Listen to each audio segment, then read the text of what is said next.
Assalamu alaikum everyone.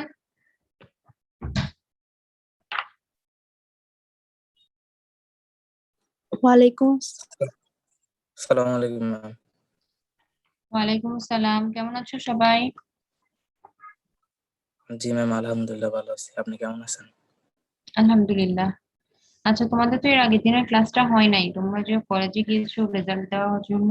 আমাদের কতটুকু class করিয়েছিলাম একটু মনে আছে, একটু বলো তো।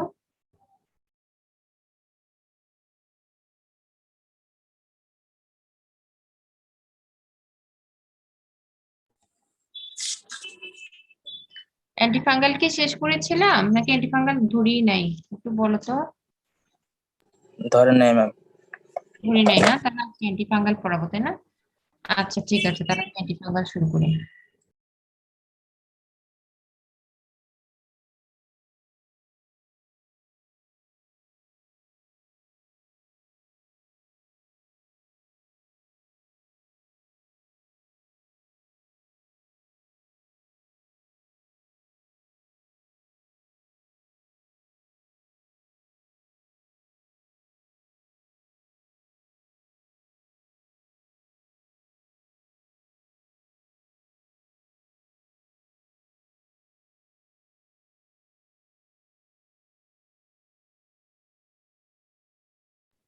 আচ্ছা, তোমাদের মাইক্রোবায়োলজিতে কি ফাঙ্গাস পড়িয়েছে? না ম্যাম। আচ্ছা, তাহলে আমরা হচ্ছে অ্যান্টিফাঙ্গাল ড্রাগ সম্পর্কে ধারণা দিব। এটা তোমাদের পুরাটা লাগে না, হ্যাঁ। যেমন অ্যান্টিবায়োটিক গুলা সবগুলো লাগে, একদম প্রতিটা জিনিস। তো অ্যান্টিফাঙ্গালে হচ্ছে পুরাটা লাগে না। এটাতে হচ্ছে তোমাদের যেটা লাগে সেটা হচ্ছে গিয়ে কিছু যেগুলা লাগে সেগুলো আমি আজকে বলবো, মানে হচ্ছে সবগুলা লাগবে না, ক্লাসিফিকেশনটা লাগবে আর পার্টিকুলার কিছু ড্রাগের শর্ট নোট আসে। হ্যাঁ, তো ওই ওষুধগুলো সম্পর্কে আমরা হচ্ছে যে কিছু আলোচনা করে দিব আজকে ইনশাআল্লাহ।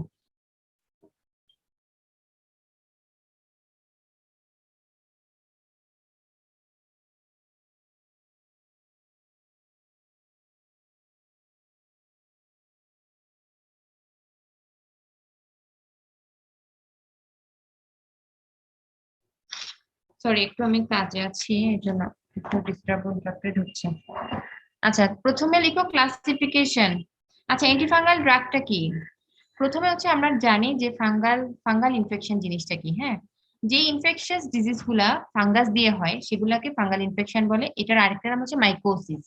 লিখে রাখো, আরেকটা নাম mycosis. Infectious diseases which are caused by fungus are called mycosis.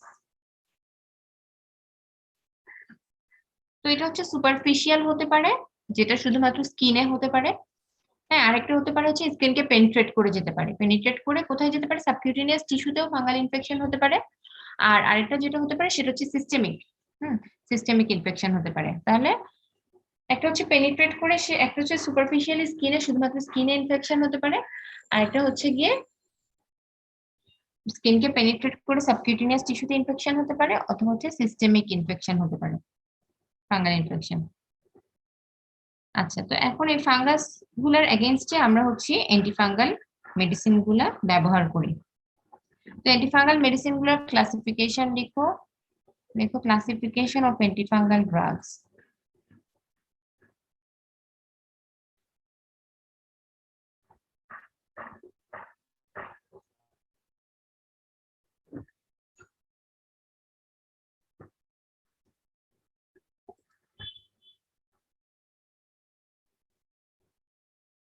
প্রথমে লিখো drugs used for subcutaneous and systemic mycosis. মানে যেই ফাঙ্গাল ইনফেকশন গুলো স্কিনকে পেনিট্রেট করে যায় সেগুলোর এগেইনস্টে যে ড্রাগ গুলো ইউজ করা হয়। Drugs used for subcutaneous and systemic mycosis.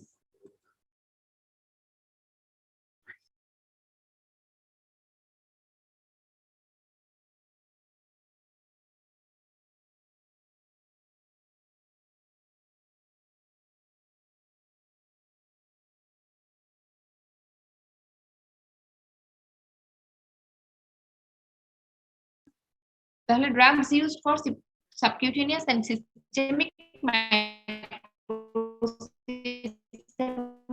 মধ্যে আছে, SIS না, হ্যাঁ, MYCOSES, মাইকোসিস। তাহলে প্রথমটা লিখো এমফোটেরিসিন বি। এটা তো লেখা দেখা যাচ্ছে না।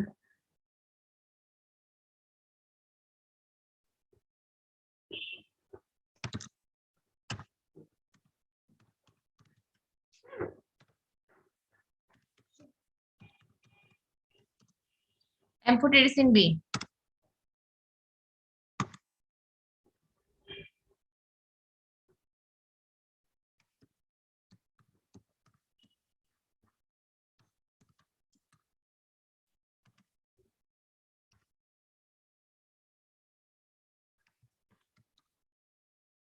এখানে আমি লিখছি, দেখো, এমফোটেরিসিন বি, ফ্লুসাইটোসিন, তারপর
আচ্ছা, তাহলে drugs use for subcutaneous and systemic mycosis গুলো হচ্ছে এমফোটেরিসিন বি, ফ্লুসাইটোসিন, কিটোকোনাজল। কিটোকোনাজলের পরে ফ্লুকোনাজলটা, আচ্ছা ফ্লুকোনাজলটা ইম্পর্টেন্ট এখানে। ফ্লুকোনাজলটাতে একটা স্টার মার্ক দাও, কিটোকোনাজলটাতে একটা স্টার মার্ক দাও, এমফোটেরিসিন বি তে একটা স্টার মার্ক দাও। তারপর হচ্ছে ইট্রাকোনাজল, পোসাকোনাজল, বোরিকোনাজল, কাসপোফাঙ্গিন আর হচ্ছে মিকাফাঙ্গিন। তোমরা তো স্ক্রিন দেখতে পাচ্ছ, তাই না?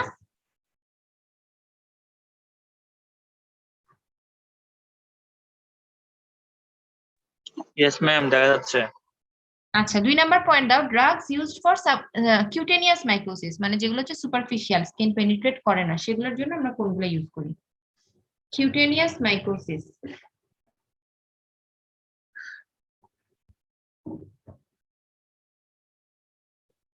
Drug used for cutaneous mycosis.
আচ্ছা, তাহলে drugs use for cutaneous mycosis কি কি দেখো? ক্লোট্রিমাজোল, মাইকোনাজোল, অক্সিকোনাজোল, ইকোনাজোল, গ্লাইসিওফালভিন আর হচ্ছে নিস্ট্যাটিন। ঠিক আছে, তো এদের মধ্যে কতগুলো দেখো অ্যাজোল আছে, তাই না? এটার মধ্যে এই যে কিটোকোনাজোল, এদের হচ্ছে অ্যাজোল গ্রুপের ড্রাগ। তো আমরা অ্যাজোল, তোমাদের এখানে হচ্ছে অ্যাজোল গ্রুপেরটা একটু, আমি অ্যাজোল গ্রুপের কি কি ড্রাগ আছে সেটা আমি একটু বলে দিব আলাদা আলাদা করে। ওদের দুইটা গ্রুপের ড্রাগ আছে অ্যাজোলের, কেমিক্যালি দুইটা গ্রুপে ভাগ করা হয়, যখন অ্যাজোল করাবো তখন বলে দিব। তো এই যে এই ড্রাগ গুলা, হ্যাঁ, এই ড্রাগ গুলো হচ্ছে কি ধরনের ফাঙ্গাসের এগেনস্টে কাজ করে।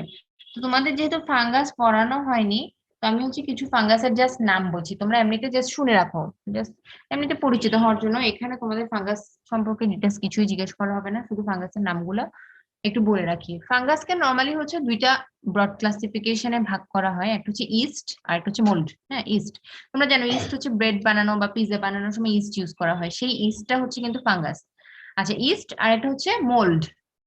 তো ইস্ট মোল্ডের মাঝামাঝি মানে আরেকটা জিনিস থাকে, সেটা হচ্ছে ডাইমরফিক। ডাইমরফিক মানে বুঝাই যাচ্ছে যে মরফোলজি হচ্ছে দুইটার মতোই থাকবে, ইস্টের মতো থাকবে, মোল্ডের মতো থাকবে।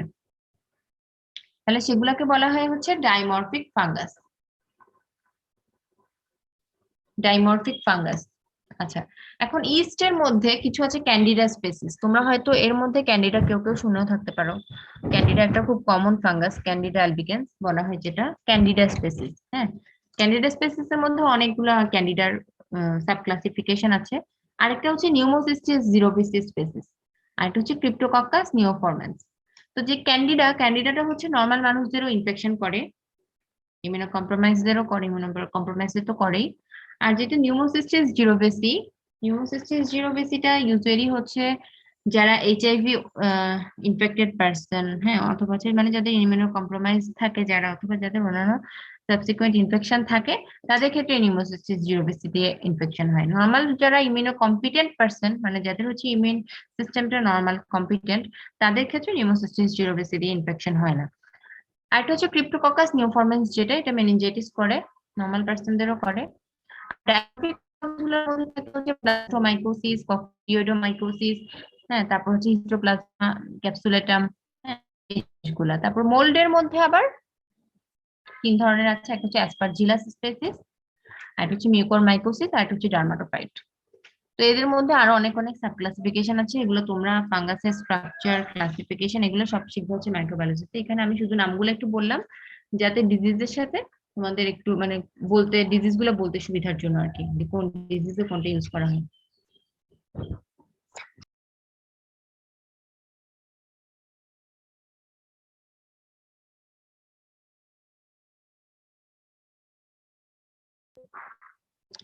আচ্ছা, এবার আমরা শুরু করবো হচ্ছে অ্যামফোটেরিসিন বি দিয়ে। ঠিক আছে, অ্যামফোটেরিসিন বি।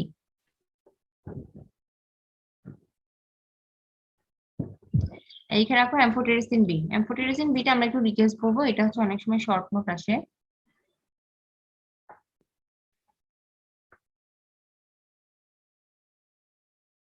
এটা একটা নেচারালি অকারিং অ্যান্টিফাঙ্গাল, হ্যাঁ, একটা ফাঙ্গাস থেকে আসে। এগুলো কয়েকটি ইন্ট্রোডাক্টরি কথাবার্তা লিখে রাখো। এটা একটা টক্সিক ড্রাগ, ন্যাচারাল, তারপর হচ্ছে টক্সিক, লিখে রাখো টক্সিক ড্রাগ। মানে এটা আমরা অ্যাকচুয়ালি হচ্ছে খুব বেশি আমরা ইউজ করতে যাই না, unless there is severe fungal infection. যদি সিভিয়ার ফাঙ্গাল ইনফেকশন হয় তখন হচ্ছে অ্যামফোটেরিসিন বিটা দেওয়া হয়। তাহলে এই পয়েন্টটা লিখে রাখো যে ইট ইজ এ টক্সিক, মানে ইট হ্যাজ টক্সিক পটেনশিয়াল, লিখো ইট হ্যাজ টক্সিক পটেনশিয়াল। তারপর হচ্ছে amphotericin B is the drug of choice for treatment of life threatening severe mycosis. প্রথমে তো লিখলে ন্যাচারাল, তারপর লিখো ইট হ্যাজ টক্সিক পটেনশিয়াল। তারপর একটা পয়েন্ট লিখো যে amphotericin B is the drug of choice for treatment of severe life threatening mycosis, for severe life threatening mycosis. আচ্ছা, আরেকটা হচ্ছে যে এটা দুইটা ফর্মুলেশন পাওয়া যায়, হ্যাঁ। আচ্ছা, এটা আমরা ফর্মুলেশনে বলবো, লিখো ফর্মুলেশন। প্রথমে তো ইন্ট্রোডাক্টরি কথাবার্তা বললাম, এখন ফর্মুলেশন লিখো।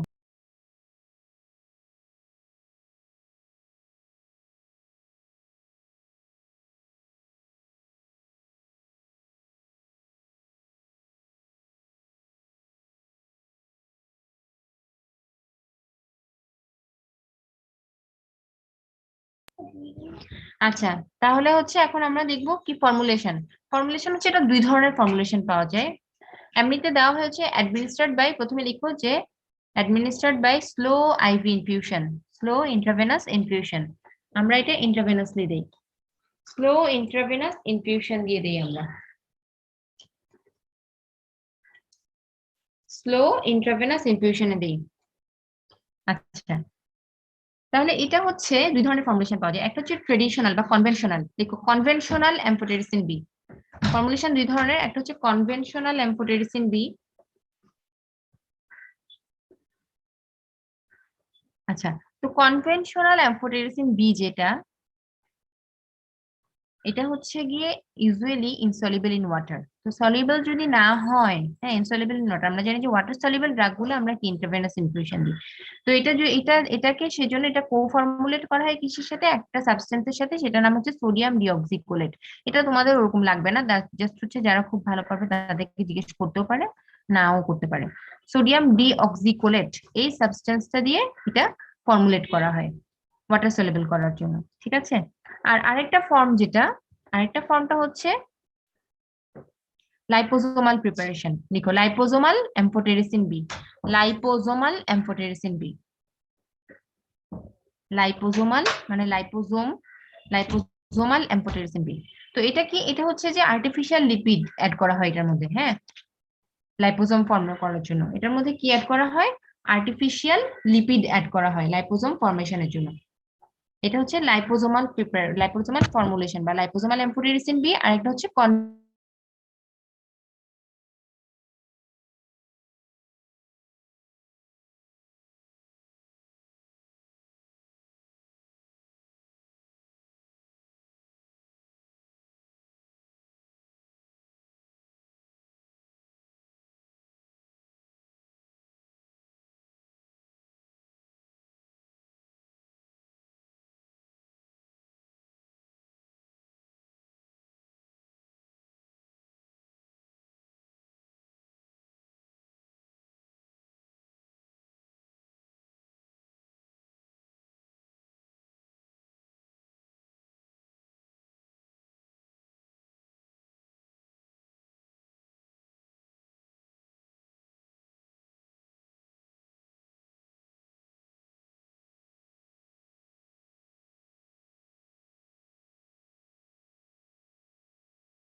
ইনফিউশন টক্সিসিটি আর হচ্ছে রেনাল টক্সিসিটিটা রিডিউসড হয় লাইপোজোমাল প্রিপারেশনে।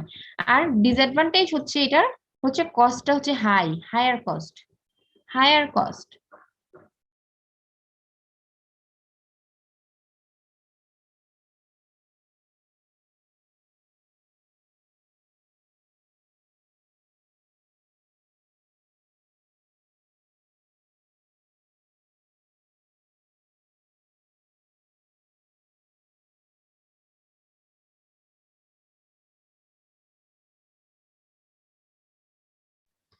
আচ্ছা, তাহলে হচ্ছে ডিসঅ্যাডভান্টেজ হাই কস্ট, এটা হচ্ছে কস্ট ইফেক্টিভনেস নাই, মানে হচ্ছে অনেক বেশি কস্ট। আচ্ছা, তাহলে কনভেনশনালটার ডিসঅ্যাডভান্টেজ কি, কনভেনশনালটা কিন্তু রেনাল টক্সিসিটি আর ইনফিউশন টক্সিসিটিটা বেশি করে। আর on the other hand advantage হচ্ছে এটা কস্ট ইফেক্টিভ।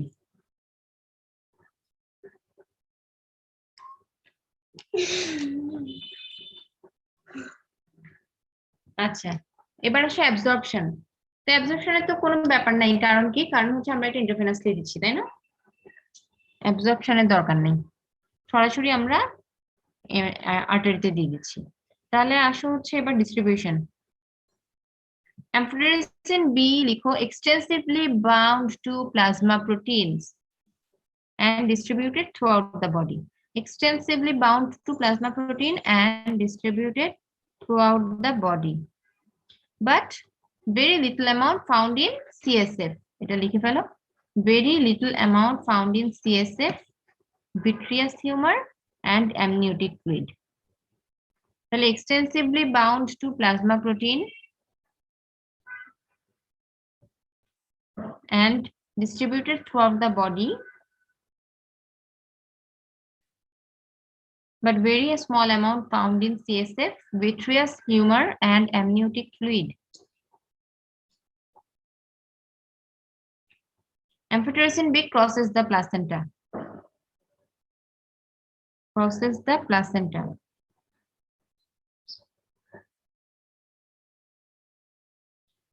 আচ্ছা, মেটাবলিজম তো সব ওষুধের যেখানে হয় লিভারেই হয়, আর যেটা হচ্ছে এলিমিনেশন বা এক্সক্রিশনটা লিখো হচ্ছে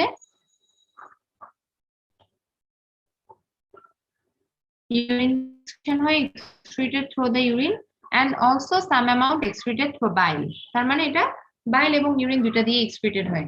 Excreted through the urine and also some amount are excreted through bile.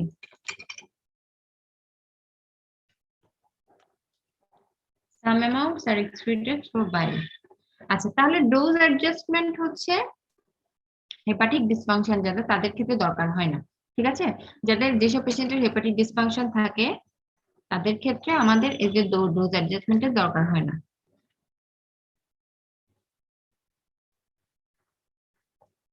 কিন্তু রেনাল ডিজিজের পেশেন্টদের ক্ষেত্রে আমরা অ্যাম্ফোটেরিসিন বি যেটা কনভেনশনাল সেটা ইউজ করতে গেলে আমাদের খুব কশাসলি ইউজ করতে হবে, কারণ আমরা কি বলেছি conventional amphotericin beta itself renal dysfunction করে।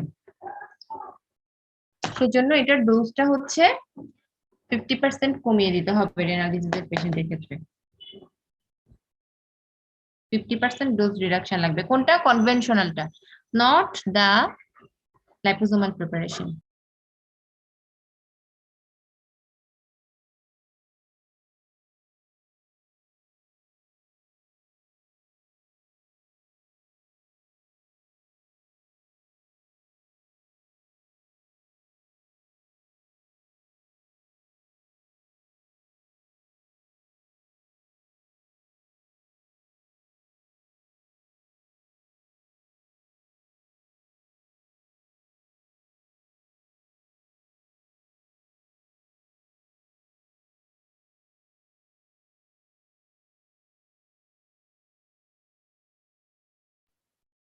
আচ্ছা, এবার আমরা আসবো হচ্ছে ফার্মাকোকাইনেটিক্স শেষ, এখন আমরা ফার্মাকোডাইনামিক্সে আসি। Pharmacodynamics or mechanism of action. লিখো amphotericin B binds to ergosterol in the plasma membrane of fungal cells. ergosterol ERGOSTEROL, যেমন হিউম্যান বডিতে যেমন কোলেস্টেরল থাকে, এটা কোলেস্টেরলের মতো একটা স্টেরল থাকে এখানে মধ্যে, কিন্তু এটা হচ্ছে ডিফারেন্ট স্ট্রাকচারের হিউম্যান কোলেস্টেরল থেকে, এটাকে বলে আর্গোস্টেরল। এই আর্গোস্টেরলটা হচ্ছে ফাঙ্গাল সেলের মধ্যে থাকে, মানে ফাঙ্গাল মেমব্রেন, যেটা প্লাজমা মেমব্রেন থাকে ফাঙ্গাসের, সেই ফাঙ্গাল প্লাজমা মেমব্রেনের মধ্যে থাকে আর্গোস্টেরলটা।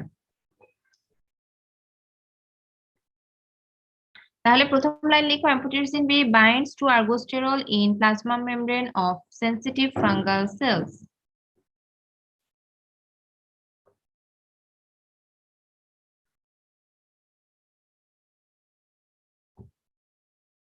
তারপর অ্যারো দিয়ে নিচে লিখো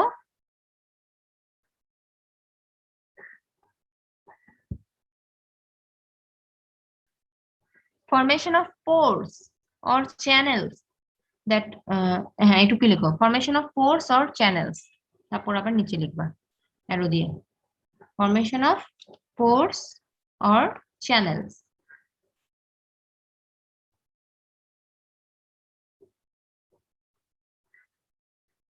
অ্যারো দিয়ে নিচে লিখো pores, মানে pores না, লিখো disruption of membrane function by the pores. Disruption of membrane function by the pores. Disruption of membrane function by the pores.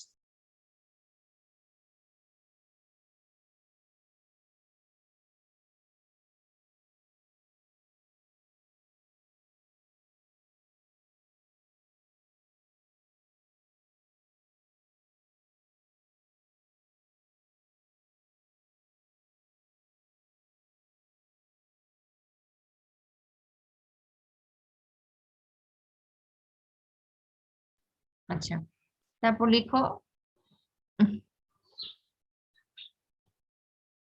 leakage of electrolytes and small molecules from the cell. Leakage of মানে হচ্ছে বের হয়ে যায়, leak হয়ে বের হয়ে যায়। Leakage of electrolytes মানে এটা নিচে লাইনে লিখবে, leakage of electrolytes particularly potassium, এটা একটু ব্র্যাকেটে ছোট করে লিখে রাখো, particularly potassium and small molecules out of the cell অথবা from the cell. তারপর লাস্টে অ্যারো দিয়ে লিখো result in cell death, result in cell death.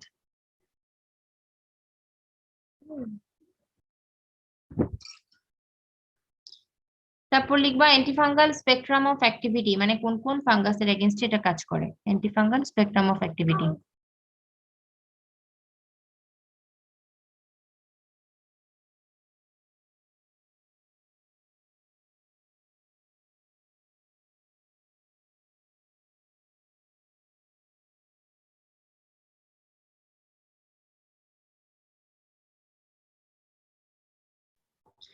আচ্ছা, অ্যান্টিফাঙ্গাল স্পেকট্রাম অফ অ্যাক্টিভিটির মধ্যে আমরা দেখি এটা ফাঙ্গিসাইডাল হতে পারে অথবা ফাঙ্গিস্ট্যাটিক হতে পারে, দুইটাই হতে পারে। ঠিক আছে, এটা ডিপেন্ড করে কিসের উপরে, লিখে রাখো it may be it is either fungicidal or ফাঙ্গিস্ট্যাটিক।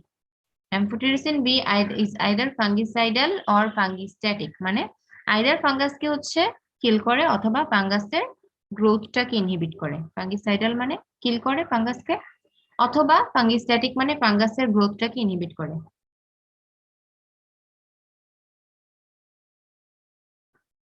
দেখো ইট ডিপেন্ডস অন, মানে এটা ফাঙ্গিসাইডাল হবে নাকি ফাঙ্গিস্ট্যাটিক হবে, it depends on the organism, মানে type of organism, it depends on the type of organism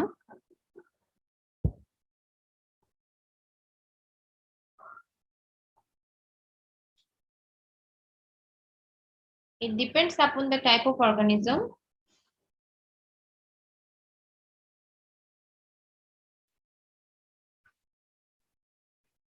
and concentration of the drug, মানে অ্যাম্ফোটেরিসিনের কনসেন্ট্রেশনের উপর depend করবে।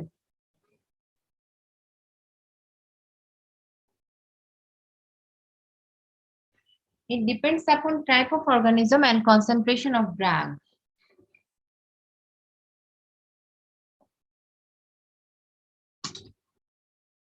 It depends upon type of organism and concentration of drug.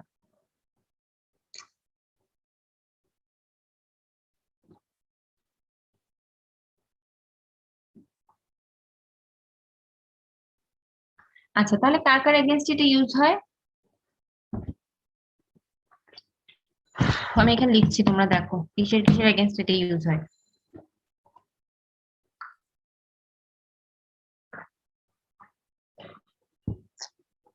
কোন কোন ফাঙ্গাসের against use হয়, প্রথমে লিখো Candida অ্যালবিক্যান্স।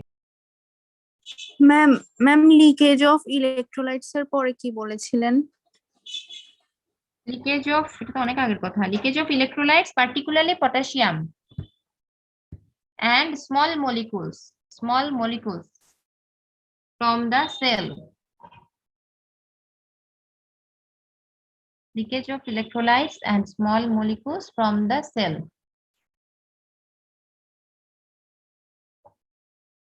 তারপর লাস্টে রেজাল্ট ইন সেল ডেথ।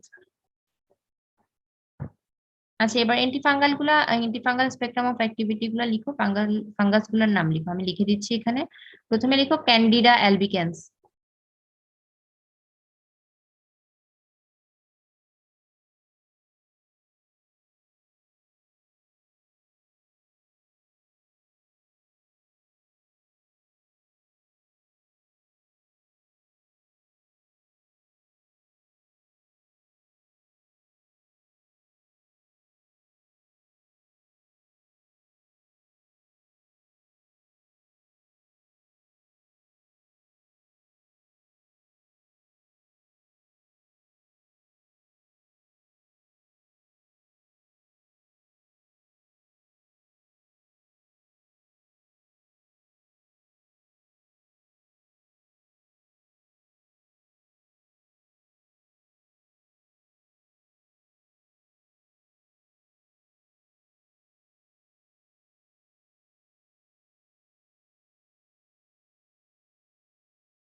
লেখা হয়েছে ফাঙ্গাস গুলোর নাম। প্রথমটা হচ্ছে ক্যান্ডিডা অ্যালবিকেন্স, তারপর হচ্ছে হিস্টোপ্লাজমা ক্যাপসুলেটাম, তারপর এটা হচ্ছে ক্রিপ্টোকক্কাস নিওফরমেন্স, তারপর কক্কিডিওয়েডস ইমিটিস, ব্লাস্টোমাইসিস ডার্মাটিডাইডিস, তারপর অ্যাসপারজিলাস। উপরের এটুকু পর্যন্ত সব হচ্ছে ফাঙ্গাস। আর লাস্টে দেখো লিশমেনিয়া ডোনোভানি লিখছে, এটার এগেনস্টেও অ্যামফোটেরিসিন বি ইউজ করে। এটা কিন্তু ফাঙ্গাস না, এটা হচ্ছে একটা প্রোটোজোয়া। এটা হচ্ছে একটা প্রোটোজোয়া।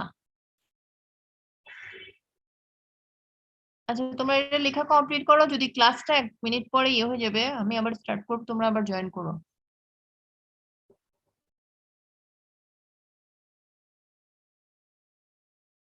ম্যাম এটার হেডিংটা কি হবে?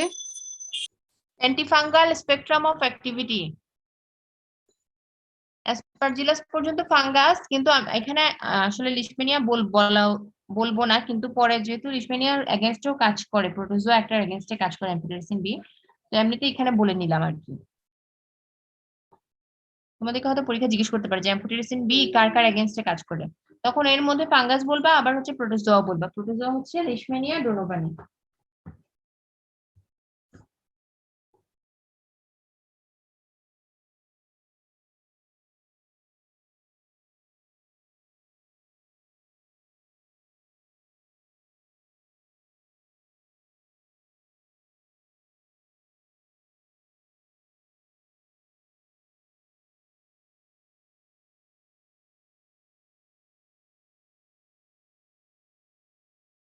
তোমাদের লেখা এটা শেষ হয়েছে?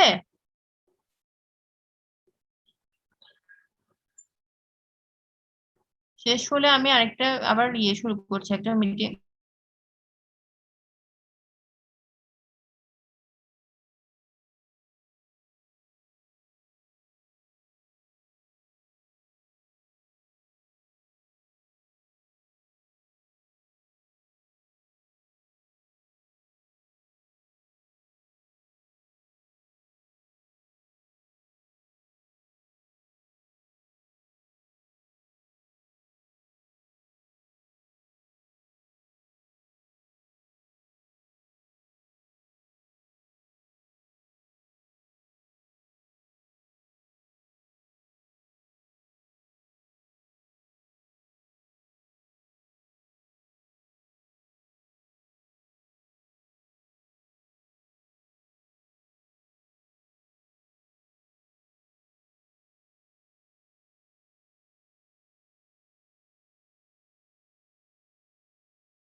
আচ্ছা, এবার তাহলে অ্যান্টিফাঙ্গাল স্পেকট্রাম অফ অ্যাক্টিভিটির পরে আমরা আসি হচ্ছে ইন্ডিকেশন, মানে কোন কোন ইনফেকশনে আমরা এটা ইউজ করি, কোন কোন ফাঙ্গাল ইনফেকশন আমরা এটা ইউজ করি।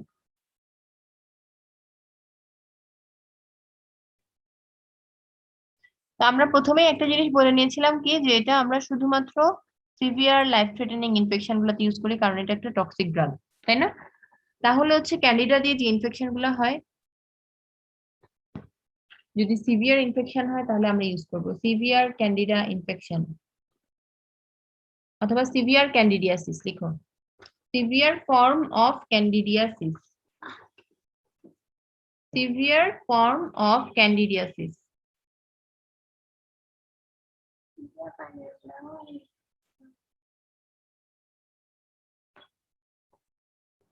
তারপর লিখো হিস্টোপ্লাজমোসিস, হিস্টোপ্লাজমোসিস। এটা একদম সহজ, তোমরা যদি অ্যান্টিফাঙ্গাল স্পেকট্রামটা মনে রাখো তাহলে ওই ফাঙ্গাস গুলা দিয়ে কি কি ডিজিজ হয় ওটা দিয়েই হচ্ছে বলে দিতে পারবে। হিস্টোপ্লাজমোসিস।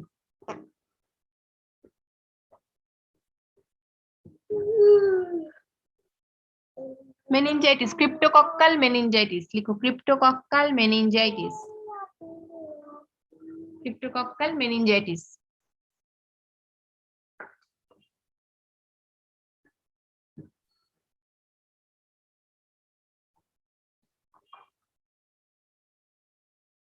Cryptococcal meningitis.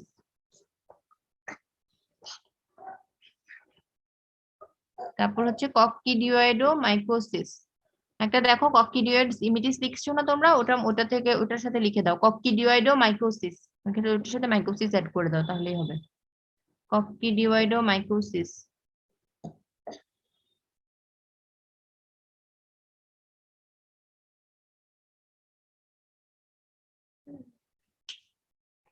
তারপর লিখো ব্লাস্টোমাইকোসিস, ব্লাস্টোমাইকোসিস।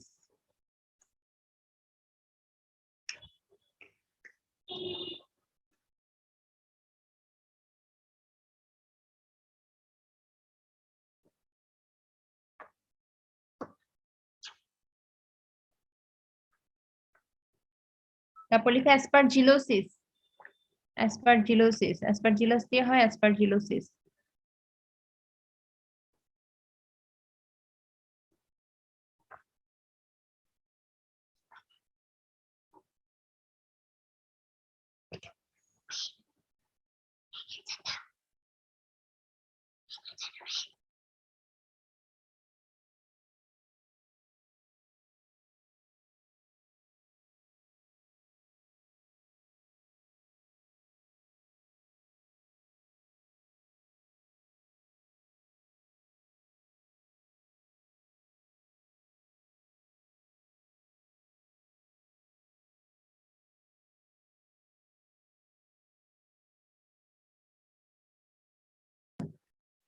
এরপর হচ্ছে লিশমেনিয়াসিস।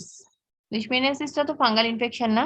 লিশমেনিয়াসিস মানে কি জানো? লিশমেনিয়াসিস হচ্ছে কালাজ্বর, যেটা বলে আমাদের দেশে যেগুলো হয় জামালপুর ময়মনসিংহ এর দিকে কয়েকটা পার্টিকুলার এরিয়াতে কালাজ্বর হয়, সেই কালাজ্বরটা হচ্ছে লিশমেনিয়াসিস, মানে লিশমেনিয়া ডোনোপানি দিয়ে হয় লিশমেনিয়াসিস। এটা একটা প্রোটোজোয়াল ইনফেকশন, এর এগেইনস্টে অ্যাম্ফোটেরিসিন বিও কাজ করে। লিশমেনিয়াসিস।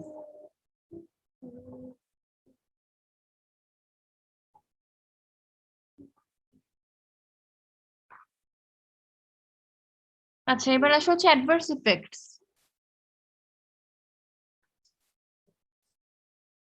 কি কি অ্যাডভার্স ইফেক্ট আছে অ্যাম্ফোটেরিসিন বি? তো আমরা প্রথমেই বলেছি কি amphotericin B has a low therapeutic index, তাই না? মানে এটা হচ্ছে একটা টক্সিক পটেনশিয়াল আছে, এটা একটা টক্সিক ড্রাগ। একটু থেকে একটু ডোজ বেশি হলে কি হবে? টক্সিসিটি প্রডিউস হবে। তাহলে লিখো it has a low therapeutic index. Conventional ফর্মুলেশনের ক্ষেত্রে হচ্ছে টোটাল ডেইলি ডোজটা 1.5 মিলিগ্রাম পার কেজির উপরে এক্সিট না করাই ভালো। 1.5 মিলিগ্রাম পার কেজি মানে একটা অ্যাডাল্টের ওজন হিসেব করে, হ্যাঁ, 1.5 milligram per KG per day exit should not exceed 1.5 milligram per KG per day, যেটা হচ্ছে কনভেনশনাল ফর্মুলেশন, ঠিক আছে? এটা এক্সিট করলে কি হবে? অ্যাডভার্স ইফেক্ট হবে। এমনিতে দিলেও অ্যাডভার্স ইফেক্ট হয়, কিন্তু এক্সিট করলে টক্সিসিটি প্রডিউস হবে। আচ্ছা, আর হচ্ছে লিপিড ফর্মুলেশন যেটা, তাই না? লিপিড যেটা বলেছিলাম liposomal amphotericin B, lipid formulation, সেটা হচ্ছে আমরা 10 milligram per KG per day পর্যন্ত সেফলি দিতে পারি। 10 milligram per KG per day পর্যন্ত আমরা হচ্ছে সেটা সেফলি দিতে পারি।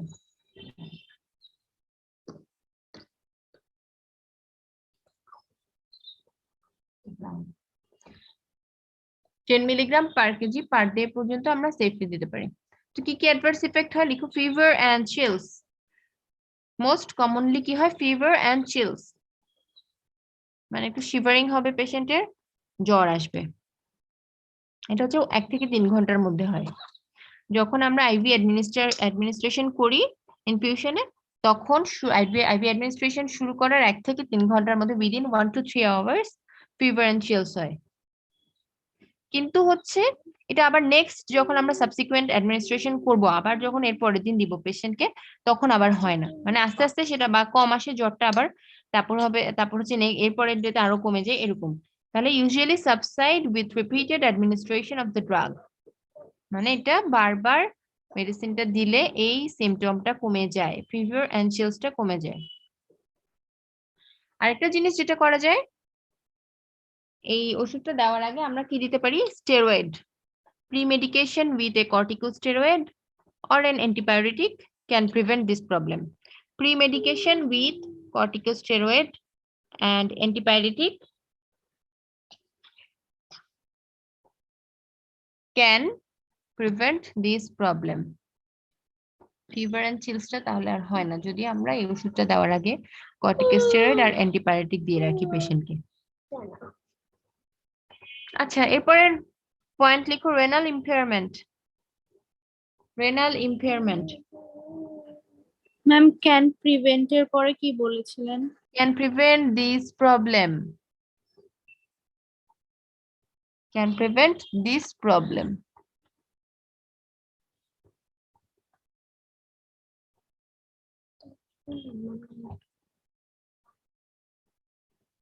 Can prevent this problem. আচ্ছা, তারপর হচ্ছে renal impairment লিখো। renal impairment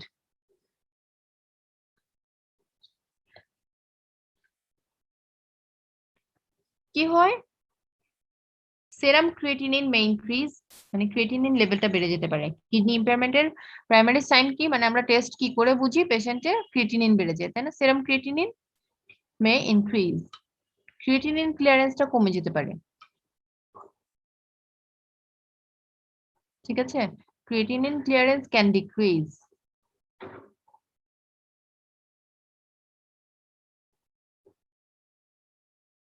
potassium and magnesiums are lost, potassium level আর ম্যাগনেসিয়াম লেভেলটা কমে যায়, কিডনি দিয়ে বের হয়ে যায় এগুলো। আচ্ছা, তো এই রেনাল ফাংশন যেটা, এটা হচ্ছে ড্রাগ যখন আমরা ডিসকন্টিনিউ করি তখন আবার রেনাল ফাংশনটা নর্মালাইজ হয়ে যায় বেশিরভাগ ক্ষেত্রে, যদি না আমরা হাই ডোজে ইউজ করি। যদি আমরা হাই ডোজে ইউজ করি তাহলে কিডনির রেসিডুয়াল ড্যামেজটা থেকে যায়, মানে কিডনিটা ড্যামেজ থেকে যায়। কিন্তু যদি আমরা নর্মাল ডোজে ইউজ করি পেশেন্টদের, তখন কি হয়? রেনাল ফাংশনটা আবার returns to normal after discontinuation of drug, but in high dose there are residual kidney damage. তো এখন এইখানে বলা হয় যে যদি কোনো ড্রাগ নেফ্রোটক্সিক অন্যান্য ওষুধের সাথে যদি আমরা এই ওষুধটা দেই, যেমন অ্যামাইনোগ্লাইকোসাইড তোমরা পড়ে আসছো তাই না? আচ্ছা, অ্যামাইনোগ্লাইকোসাইড তো আমি পড়েছি, হ্যাঁ। অ্যামাইনোগ্লাইকোসাইড কে নেফ্রোটক্সিসিটি করে, অটোটক্সিসিটি, নেফ্রোটক্সিসিটি আর কি করে? মাসেল টক্সিসিটি করে, নিউরোমাসকুলার টক্সিসিটি। তাহলে ওই নেফ্রোটক্সিক যদি কোনো ড্রাগের সাথে আমরা দেই এটা, তাহলে হচ্ছে এটা আরো এক্সাজারবেশন হয়, মানে এই যে রেনাল যে অ্যাডভার্স ইফেক্ট গুলো এগুলো অ্যাগ্রাভেট করে।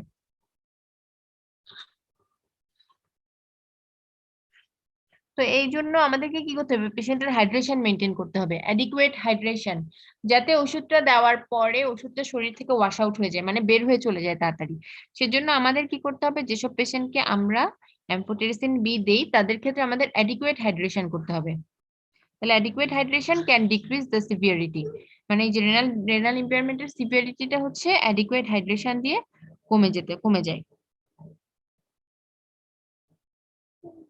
এছাড়া আরেকটা জিনিস করা যায় এই অ্যাডিকুয়েট হাইড্রেশন ছাড়া, নেফ্রোটক্সিসিটিটা কমানোর জন্য কি করা যায়? To minimize nephrotoxicity, sodium loading with infusion of normal saline আমরা করতে পারি। মানে পেশেন্টকে আমরা কি করতে পারি, ওষুধটা দেওয়ার আগে এক ব্যাগ নর্মাল স্যালাইন দিয়ে দিতে পারি পেশেন্টকে। তো নর্মাল স্যালাইন দিলে কি হয়, পেশেন্টকে আমরা সোডিয়াম লোড করছি, মানে পেশেন্টের শরীরে হাইড্রেশন দিচ্ছি, তাই না? সোডিয়াম লোডিং করছি, sodium loading with infusion of normal saline. তো ওই সোডিয়ামটা যদি অ্যাডিকুয়েট হাইড্রেশন পেশেন্টের শরীরে আগে থেকে থাকে, সেটা হচ্ছে নেফ্রোটক্সিসিটিটাকে মিনিমাইজ করে। ঠিক আছে, তাহলে দুইটা ভাবে আমরা নেফ্রোটক্সিসিটি মিনিমাইজ করতে পারি। একটা হচ্ছে অ্যাডিকুয়েট হাইড্রেশন, মানে পেশেন্টকে ওষুধ দেওয়ার পরে আমরা বেশি বেশি করে পানি খেতে বলবো।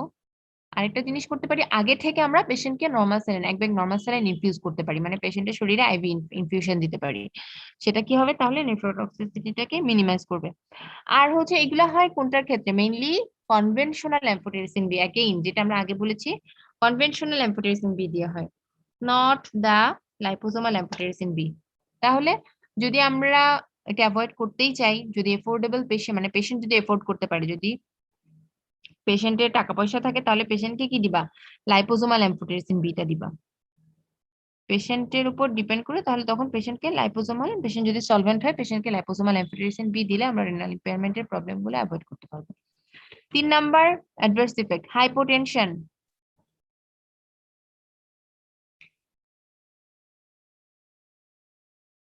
Hypotension accompanied with hypokalemia. এই হাইপোটেনশনটা কিসের সাথে থাকে? অ্যাকম্পানিড উইথ হাইপোক্যালেমিয়া, মানে পেশেন্টের পটাশিয়াম লেভেলটাও দেখা যায়, যাদের হাইপোটেনশন ডেভেলপ করে পটাশিয়াম লেভেল কমে যায়। তো এই জন্য তখন পেশেন্টকে কি দিতে হয়, পটাশিয়াম সাপ্লিমেন্টেশন দিতে হবে, রিকোয়ারিং পটাশিয়াম সাপ্লিমেন্টেশন। তাহলে এখানে একটা ইম্পর্টেন্ট কথা আছে, তোমরা ডিগক্সিন পড়েছো কার্ডিওভাস্কুলার সিস্টেমে, তাই না? ডিগক্সিন হার্ট ফেলিউরে আমরা ইউজ করি, হার্টের পাম্পিং অ্যাক্টিভিটিটা বাড়িয়ে দেয়, হার্টকে পাম্প করতে সাহায্য করে ডিগক্সিন। তো সেই ডিগক্সিন আমরা কি পড়েছিলাম, যে পটাশিয়ামের সাথে তার রিলেশন আছে, তাই না? হাইপোক্যালেমিয়ার সাথে ডিগক্সিন টক্সিসিটির সম্পর্ক আছে। তাহলে যেসব পেশেন্ট ডিগক্সিন পাচ্ছে তাদের ক্ষেত্রে হচ্ছে আমরা এম্ফোটেরিসিন বিটা খুব কেয়ারফুলি ইউজ করতে হবে, পেশেন্টকে পটাশিয়াম সাপ্লিমেন্টেশন দিয়ে রাখতে হবে আগে থেকে। ম্যাম হ্যাঁ ম্যাম বলো। আমাদের এরপরে আইটেম আছে একটা, তো ওই জন্য একটু। আচ্ছা, আর 2 মিনিট বাকি আছে, আমি শেষ করে দিই অ্যাডভার্স ইফেক্টটা। Okay ma'am. বাকি আছে, থ্রম্বোফ্লেবাইটিস লিখো, থ্রম্বোফ্লেবাইটিস, THROMBO, থ্রম্বো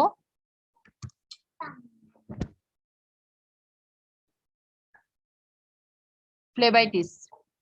কিসের আইটেম তোমাদের আজকে? কোন সাবজেক্ট, আমাদের সাবজেক্ট না অন্য সাবজেক্ট? Ma'am dental pharmacology. ও আচ্ছা, আমাদের ডেন্টাল ফার্মাটা মনে হয় সহজ না? ম্যাম সহজ না ম্যাম, ওখানেও এরকম অনেক তাই? পড়া। কিন্তু তোমাদের আগের স্টুডেন্টরা ডেন্টালের সবার থেকে শুনি ডেন্টাল ফার্মা নাকি অনেক সহজ, সিলেবাস অনেক কম নাকি? এখানে তো অনেক সিলেবাস, তোমাদের তো সিলেবাস কম, অ্যাকচুয়ালি। কিন্তু ম্যাম পড়াগুলা কঠিন আছে। ও আচ্ছা, না তোমাদের আমি যেটা কখনোই এগ্রি করি না, সেটা হচ্ছে যে তোমাদের সিলেবাস থাকে এমবিবিএস এর সিলেবাসের মতো এক গাদা দুনিয়া সব জিনিস দিয়ে ভরে রাখে, যেগুলো তোমাদের দরকার নেই সেগুলো দেয় আননেসেসারিলি। কিন্তু এমন না যে এগুলো হচ্ছে তোমাদের পরীক্ষায় আসে, পরীক্ষায় মানে না, এমন না যে পরীক্ষায় আসে না, পরীক্ষায়ও দিয়ে দেয় আবার, এই জন্য কিছু অ্যাভয়েডও করা যায় না। তো এটা হচ্ছে অ্যাকচুয়ালি যারা কারিকুলাম ডেভেলপ করে একদম ঢাকায়, যেটা সেন্টার সেন্টার থেকে, সেখানে অ্যাপ্রোচ করা হয়েছিল, কিন্তু ওরা আসলে ওরা মনে হয় কোনো রকম ফিডব্যাক দেয় নাই। ওরা চেঞ্জ না করলে আমরাও চেঞ্জ করতে পারবো না। আমরা এগুলো অ্যাকচুয়ালি তোমাদেরকে এত কিছু ডিটেলস পড়াতেও চাই না, তোমাদের এত কিছু লাগে না আসলে, বুঝছো? তোমাদের এমনিতেই হচ্ছে ডেন্টালের সাবজেক্ট গুলা দিয়ে ওভারলোডেড, তার মধ্যে আবার এমবিবিএস এর সব পড়তে হয়, এর থেকে তোমরা এমবিবিএস এ পড়লেও ভালো হতো। আচ্ছা যাই হোক, থ্রম্বোফ্লেবাইটিস এখানে আমি লিখে দিচ্ছি, দেখছো বানানটা? থ্রম্বোফ্লেবাইটিস। আচ্ছা, ইয়েস ম্যাম। থ্রম্বোফ্লেবাইটিস মানে কি? এটা হচ্ছে যেখানে আমরা ইনফিউশন দিচ্ছি ওখানে কি হবে, থ্রম্বোসিস হয়ে যায়। হ্যাঁ, ওখানে একদম দেখবা ব্লুইশ কালারেশন হয়ে যায় ওখানে। হ্যাঁ, তো এটাকে থ্রম্বোফ্লেবাইটিস বলে, মানে ভেইন ফ্লেবোটমি বলে না, এটাকে বলে ভেইনের যে ইনফ্ল্যামেশন সেটাকে থ্রম্বোফ্লেবাইটিস বলে। আচ্ছা, এখন এখানে থ্রম্বোফ্লেবাইটিসটা আমরা কি করতে পারি, এলিভিয়েট করতে পারি, কি মানে সিমটম গুলো এলিভিয়েট করা যায় হচ্ছে হেপারিন অ্যাড করার মাধ্যমে। লিখে রাখো, heparin, adding heparin to the infusion can alleviate this problem. Heparin দিয়ে আমরা এই প্রবলেমটা এলিভিয়েট করতে পারি। তোমাদের ডেন্টাল ফার্মার কে নিবে? ডক্টর সাইদ উনি?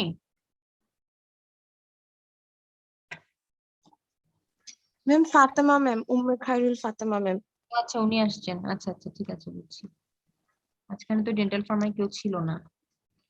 ওকে ঠিক আছে এভরিওয়ান, তোমাদের ক্লাস এখানে শেষ। এন্টিফাঙ্গালটা আমরা ইনশাআল্লাহ নেক্সট ক্লাসে আবার পড়বো। ম্যাম একটু অ্যাডিং আজকে হেপারিন আমার time আছে। এরপর হ্যাঁ কি বলেছেন? হ্যাঁ, adding heparin to the infusion can alleviate the problem, মানে this problem, alleviate to the infusion can alleviate this problem. তোমাদের টাইম শেষ, 11টা 1 হয়ে গেছে। ঠিক আছে তাহলে নেক্সট ক্লাসে ইনশাল্লাহ আমরা অ্যান্টিফাঙ্গাল বাকিটা পড়াবো। আমি একটু স্লোলি যাচ্ছি কারণ তাড়াতাড়ি গিয়ে তো লাভ নাই, তোমাদের মোটামুটি সিলেবাস শেষ প্রায়। তো এখন আমরা হচ্ছে যে পারলে আগের গুলো একটু, যেগুলো অনেক তাড়াতাড়ি তাড়াতাড়ি করে পড়াইতে হচ্ছে ওগুলো আবার একটু রিপিট করবো ইনশাল্লাহ। তো এখন এগুলো এই জন্য ভালো করে বুঝার জন্য একটু আস্তে আস্তে পড়াচ্ছি।